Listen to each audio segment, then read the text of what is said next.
Very good morning all. Today we have been observing. So ఈరోజు parenting art of పేరెంటింగ్లో concept తీసుకుంటే parents ఎంతవరకు చిల్డ్రన్స్కి so everyday homework చేస్తారు, everyday స్కూల్లో ఏదైతే ఉందో అది చెప్తారు. అమ్మ ఈరోజు ఈ వర్క్ చేయండి, ఇది చేయండి అండి. సో అలాగ ప్రతి పేరెంట్ కూడా I appreciate every parent you are walking towards your children. But ఇక్కడ తీసుకుంటే మెయిన్ ఎక్కడ మిస్ అయిపోతున్నారంటే చదువుతో పాటు అదర్గా ఈరోజు పెద్ద పెద్ద యూనివర్సిటీస్ ఉన్నాయి, ఈరోజు పెద్ద పెద్ద స్కూల్స్ ఉన్నాయి, పెద్ద పెద్ద కాలేజెస్ ఉన్నాయి. ఈరోజు ఉన్న ప్రాబ్లం ఏంటంటే ఒక స్టూడెంట్ తను చదువుకుంటున్నాడు, తనకు కావాల్సిన అకాడమిక్స్లో పెర్ఫార్మింగ్ బాగానే తన లెవెల్లో తను వర్క్ చేస్తున్నాడు, ఏదైనా రావని నేర్చుకుంటున్నాడు. బట్ ఇక్కడ మైనస్ ఏంటంటే ఈరోజు తల్లిదండ్రులు కానీ ఈరోజు యూనివర్సిటీ కూడా ఒక స్టూడెంట్ తను ఒక ఆఫ్టర్ 10 years లేదా 20 years తర్వాత సో తను ఎలాగ సమాజంలో ఎలా బతకాలి, సొసైటీలో ఎంత రెస్పెక్ట్ ఉండాలి, సమాజంలో సో ఎలా ఒక ఉన్నతమైనగా బతకాలి, ఒక మంచి నేమ్తో బతకాలి, సమాజానికి తిరిగి ఏమి ఇవ్వాలి అన్న ఆలోచన విధంగా కాకుండా అదే ఆ విధంగా. అండ్ మరియు ఈరోజు ప్రతి స్టూడెంట్కు నేర్చుకోవాల్సింది ఈరోజు చాలా పెద్ద పెద్ద ప్రొఫెషనల్ కోర్స్ చేస్తున్నారు. బట్ మనీ మేనేజ్మెంట్ ఈరోజు స్టూడెంట్ తెలియటం లేదు. అది స్కూల్ నుంచి ఖచ్చితంగా ప్రతి స్కూల్ నుంచి కూడా చిల్డ్రన్కి ఎడ్యుకేషన్తో పాటు ఈవెన్ మనీ మేనేజ్మెంట్ కూడా ఖచ్చితంగా నేర్పించాలి, యూనివర్సిటీస్లో నేర్పించాలి. ఎందుకంటే పేరెంట్స్ కూడా ఖచ్చితంగా మనీ గురించి ఖచ్చితంగా మనీ మేనేజ్మెంట్ ఎలాగా మనీ మేనేజ్మెంట్ చేసుకోవాలని నేర్పించాలి. చాలా పేరెంట్స్ చేస్తున్న తప్పు ఏంటో తెలుసా, నా పిల్లడు కష్టం, నేను ఈరోజు పడ్డ కష్టం పిల్లడు తెలియకూడదు. ఈరోజు నేను ఇంత కష్టాలు పడ్డాను, ఈరోజు ఇంత లెవెల్కి వచ్చాను, ఇంత సాధించాను, కానీ ఈ కష్టం నా పిల్లలు తెలియకూడదని పెంచుతున్నారు. That is wrong type of parenting. So మీ కష్టం తెలిసినప్పుడు తను నిజంగా మా అమ్మగారు మా నాన్నగారు ఇంత కష్టపడ్డారు, నేను ఇంకా కష్టపడాలి అని ఖచ్చితంగా తెలుసుకుంటాడు. ఈ స్టూడెంట్ ఎక్కడైనా హాస్టల్స్లో ఉన్నా, ఎక్కడైనా బయట ఉన్నా, సో నేను ఈరోజు ఇంత ఉన్నాను, ఇక్కడ ఉన్నాను, నా కోసం మా అమ్మగారు ఎంతో కష్టపడి నా కోసం ఇంత చేశారు, నా కోసం మా నాన్నగారు ఎంతో కష్టపడి ఇంత చేశారు, నేను నా కెరీర్ మీద సీరియస్గా ఫోకస్ చేయాలి, వాళ్ళు ఎంతో నా కోసం డే అండ్ నైట్ వర్క్ చేసి నా కోసం అన్నీ చేస్తున్నారు. ఖచ్చితంగా పేరెంట్ యొక్క కష్టం కూడా పిల్లలకు తెలియాలి. మీరు పడ్డ ఏదైతే కష్టం ఉందో ఖచ్చితంగా ప్రతి పిల్లలకు చెప్పండి. ఇంత లైఫ్ అనేది ఈజీ కాదు, life is not a bed of roses. జీవితం ఒక ప్లేన్గా ఉండదు. నాన్నగారు ఇన్ని కష్టాలు పడొచ్చారు, అమ్మగారు ఇన్ని కష్టాలు, నేను ఇన్ని కష్టాలు పడొచ్చాను. నువ్వు శ్రద్ధగా చదువుకోవాలి. బయట హాస్టల్లో ఉన్నా, బయట రూమ్స్లో ఎక్కడెక్కడ ఉన్నా మేము పడ్డ కష్టం నువ్వు మర్చిపోవద్దు అని పేరెంట్ ఖచ్చితంగా ఆర్ట్ ఆఫ్ పేరెంటింగ్ చెప్పించారు. అండ్ దీంతో పాటు వాళ్ళకి మనీ మేనేజ్మెంట్ ఖచ్చితంగా నేర్పించారు. ఒక స్టూడెంట్ ఒక సక్సెస్ అవుతున్నాడు, ఒక జాబ్ వస్తుంది, తర్వాత వచ్చిన మనీ ఎలా మేనేజ్ చేసుకోవాలో తెలియట్లేదు. ఈరోజు మీరు చూసుకుంటే చాలా ప్రాబ్లమ్స్ ఫేస్ చేస్తున్నారు యువత.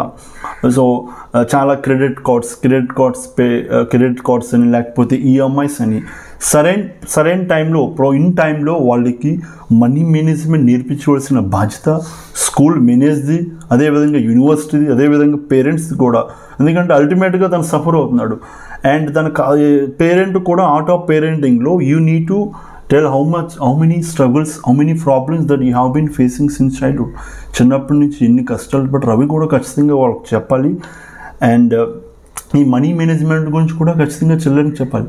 అండ్ చాలామందికి ఈరోజు చదువుతో పాటు అదర్ యాక్టివిటీస్లో చేయించాలి. చదువుతో పాటు యోగా, ఈరోజు చదువుతో పాటు సింగింగ్ కాంపిటీషన్లో పార్టిసిపేట్ చేయండి, చదువుతో పాటు debate competition, elocution competitions. So ఎందుకంటే ఈరోజు టెక్నాలజీ చాలా ఫాస్ట్గా ఉంది. ఇంత ఫాస్ట్గా ఉన్న టెక్నాలజీలో మనం ఈ చదువుతో పాటు అదర్ యాక్టివిటీస్ కూడా, వాలీబాల్ కానీ గేమ్స్ కానీ ఇవన్నీ చేస్తే ఖచ్చితంగా ఒక మైండ్ మెచ్యూరిటీ లెవెల్ పెరుగుతుంది, తక్కువ టైంలో మైండ్ షార్ప్ అవుతుంది. ఈరోజు ఎలాగుందంటే మార్నింగ్ స్కూల్కి వెళ్ళడం, సాయంత్రం రావడం, మళ్ళీ హోంవర్క్ చేయడం, స్కూల్కి వెళ్ళడం, అవి అక్కడ స్కూల్లో వర్క్ చేయడం, అది కాకుండా ఇదే రొటీన్ లైఫ్ కాకుండా evening 1 hour singing competition, evening 1 hour మంచి మోటివేషనల్ బుక్స్ ఇచ్చి చదివించాలి. బైబిల్, లేకపోతే ఖురాన్, లేకపోతే Bhagavad Gita, what ever the things మీకు ఇష్టమైన what ever the God like మీకు యేసు ప్రభు గాడ్ జీసస్ క్రైస్ట్ మీకు నచ్చితే బైబిల్ చదివించడం, మీ ఖురాన్ ఏదైతే ఉన్నారో ఖురాన్ చదివించడం, లేదా భగవద్గీత. సో ఖచ్చితంగా మహాభారత, భగవద్గీత, మీకు ఇష్టమైన God what ever the God you like, Bhagavad Gita ఇటువంటి ఖచ్చితంగా రిలీజియస్ బుక్స్ చదివించాలి. ఎందుకంటే వాళ్ళకి నాలెడ్జ్తో పాటు అవుట్ ఆఫ్ నాలెడ్జ్ ఖచ్చితంగా ఉండాలి. ఇటువంటి చదివించినప్పుడు తన వెళ్ళే మార్గంలో ఎన్నో డిఫికల్టీస్ వస్తాయి. అవన్నీ ఎలా ఫేస్ చేయాలి ఈరోజు అన్ని మతాలు చెప్తున్నాయి, అన్ని మతాలు కూడా బోధిస్తున్నాయి. బైబిల్ కానీ, ఖురాన్ కానీ, మహాభారత్ లేకపోతే భాగవతం కానీ, ఇవన్నీ పిల్లలు ఖచ్చితంగా చిన్నప్పటి నుంచి చదివించాలి. ఈరోజు స్కూల్ నుంచి వచ్చాడు, అవి చదివారు లేదా హోంవర్క్ చేశారు, ఇవే కాకుండా ఎక్స్ట్రాగా స్వామి వివేకానంద మంచి మంచి బుక్స్ ఏవైతే ఉన్నాయో ఇవి కూడా చదివించాలి. లేకపోతే అబ్దుల్ కలాం గారి ఒక జర్నీ తెలుసుకోవాలి. ఈరోజు ఇది ఏం లేదు. మంచి మంచి గేమ్స్ ఆడించాలి ఖచ్చితంగా పిల్లల్ని. ఇవి కాకుండా రొటీన్గా అకాడమిక్స్తో పాటు ఖచ్చితంగా అన్ని వేలో కూడా మీ పిల్లల్ని తీసుకెళ్ళండి. వాళ్ళు పరిపూర్ణంగా ఒక సక్సెస్ఫుల్ లైఫ్తో పాటు ఎడ్యుకేషన్తో పాటు అన్నీ నేర్చుకుంటే ఏది ఎప్పుడు ఉపయోగపడుతుందో తెలియదు. సో మెంటల్గా ఫిట్గా ఉంటారు ఎప్పుడైతే స్పోర్ట్స్ ఆడతారో.